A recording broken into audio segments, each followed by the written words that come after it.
राजनीतिक शुचिता की बात करते हैं तो बड़ा कई दफा मजाक जैसा भी लगता है, लेकिन ए.के. वाजपेयी जी, कितना बड़ा संकट, क्या वाकई इंडिया की ताकत राहुल गांधी के संसद में लौटने से बढ़ रही है? और क्या वाकई इसीलिए इंडिया नाम के गठबंधन पर लगातार तीखा प्रहार किया जा रहा है?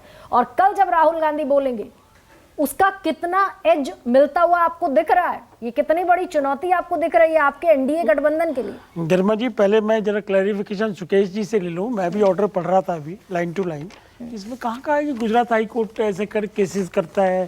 कहाँ इसमें कहाँ है? कोर्ट की टिप्पणी है? नहीं, कहाँ पे कोर्ट की टिप्पणी है? Here is the complete order. Please see to it.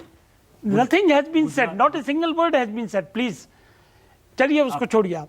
आप देखिए, अभी प्रेम शुक्ला जी ने कहा गालीबाज, तो गालीबाज पे बड़ी बातें हुई। ये क्या है? चौकीदार चोर, फिर 2 बार एफिडेविट दिए, पहले 1 बार एफिडेविट दिया, फिर दोबारा एफिडेविट दिया, माफी मांगी, फिर कोर्ट ने वार्न किया बकायदा, और उस कंटेम्प्ट का इसमें हवाला भी है। फिर क्या है ये? रावण, मौत का सौदागर, हिटलर, रंगा बिल्ला, नीच आदमी, नमक हराम, औरंगजेब का अवतार, मोदी मतलब आतंकी, ये गालियों का भरमार नहीं है तो और क्या है?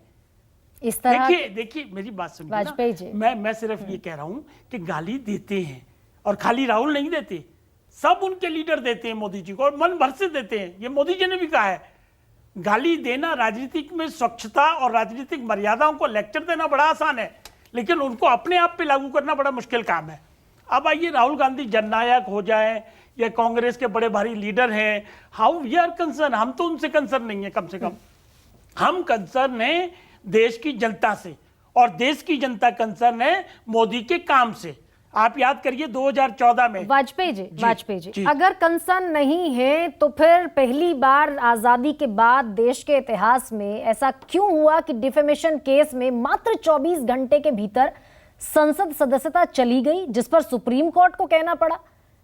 क्या कहना पड़ा? कि ये कोई संज्ञेय अपराध तो नहीं है, प्लीज ये ना बलात्कार का मामला है, ना हत्या। डिस्क्वालिफिकेशन कोर्ट हुआ, ने सर कहा, गर्मा जी, डिस्क्वालिफिकेशन जो हुआ वो लिली थॉमस के केस में बड़ा क्लियरिटी का है कि वो ऑटोमेटिक होगा, इसमें स्पीकर का कोई रोल नहीं है, कहीं कोई रोल नहीं होता, उसमें ऑटोमेटिक होगा, और वो हुआ।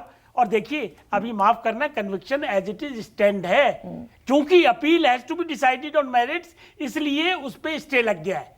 अभी मेरिट्स पे किसी ने टच नहीं किया। ये भी हाई कोर्ट के ऑर्डर में, सुप्रीम कोर्ट के ऑर्डर में बड़ा क्लियर लिखा है कि इस ऑर्डर का मेरिट्स पे कोई असर नहीं पड़ेगा। तो इतनी बौखलाहट क्यों है? किसलिए बौखलाहट? हमको इंडिया गठबंधन ना एनडीए को बौखलाहट है। ये बार बार कह रहे हैं मोदी जी डर गए, मोदी जी थरथर। अरे काय को कांपेंगे भाई थरथर?